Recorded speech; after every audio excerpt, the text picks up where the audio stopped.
Greetings, family. It's Empress D, obviously in nature.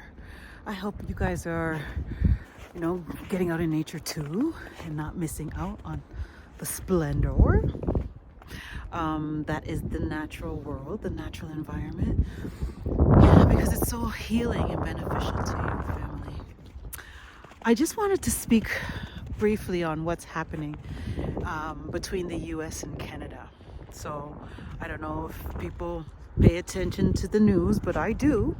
I want to see what's going on. Because you know what I know? That this is all theater. It's all theater. They're all playing out a script. And so I pay attention to see what's up. And I also recognize and see a pattern in that they show you stuff before it happens. They do it so often.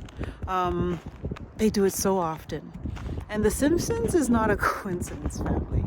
How can a long-standing cartoon, long-standing nighttime cartoon predict the future? Does that make sense? Family, something's up, and it's a lot more than we think.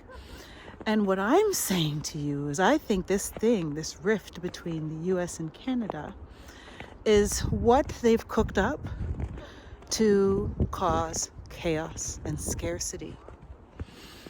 Scarcity leading to chaos, I should say. I think scarcity first, because with the 1/4 increase in price in trade, a lot of business will not deal with the opposite country, right? With the other country, because it's too expensive. Listen, family, it's coming. It begins now. They said 2025 is going to be a doozy, and I can see it coming, and it's coming faster than we think, family. It really is.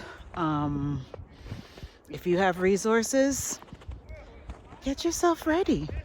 Get yourself where you can just think about what you need for your family. I'm not telling you what to do. And this is where it is. This is the age where we have to kind of figure it out for ourselves. And because everybody's situation is different and plan is different and needs are different, right? So I can't sit here and say, get a list of this, that, and the other, when your list might look different because your situation is different, your family is different, and so on and so forth, right? Family. So my whole point is perhaps we should be thinking about making sure that we have resources to survive. Should the stores close or not have? Do we have a plan in place for how we're going to navigate if that comes, right? Do we have a plan? Listen, man, we have to do a lot of thinking. What ifs and what would I do and what do I need? Like, this is what I do all the time. The only issue for me is my resources. But that will sort itself out. So family, I encourage, think about what you would do should this happen, because the writing is on the wall. There's brewing up a rift between two countries that have coexisted amicably with no issues forever, right? And apparently depend on each other, right? So why all of a sudden, family? And the whole timing of Trudeau resigning, but not until March. And so again, I did a video, family. I said, the man resigned. What you gonna do till then? And that is the big question. So let's watch this thing play out, family. But for me, is I refuse to let it, to subscribe to it. I keep thinking of it as their reality, not mine.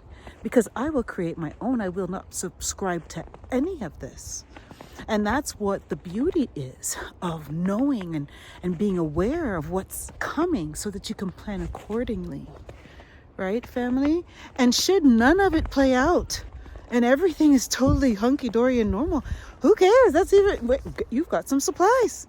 It's not going to hurt to prepare in the event, right? Because this is so abnormal, family. And you can't see.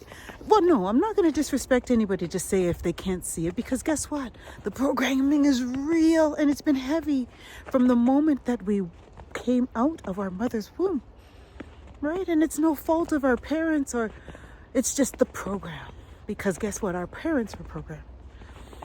Family, it's real. We have to realize that the social construct that we live in has been orchestrated, and we have been encouraged to think and believe a certain way. Family, we have to do what's best for our families and for ourselves, and not what we're told to do. Because what one deems, this one entity, okay, maybe it's a handful of people, what they deem to be what is necessary for all of humanity, that leaves the power in a small amount of people's hand to determine what's best for me. How can you do that? You can't. And they say they do it on a collective best interest basis, but I think the last 5 years has shown us differently. They don't operate like that. And if we are still living in the illusion that that we do live in a society where the government does what's best for the collective, I think that we have to really take a second to look back at the last 5 years and ask yourself, have the government's actions been reflective of a government whose concern is the best interest of its populace? Family, that's what's up. I'm done. Because honestly, yeah, we have to really start to wake up and smell the coffee, as they say. Thank you for taking the time to listen, family. I love and I value each and every one of you. One love.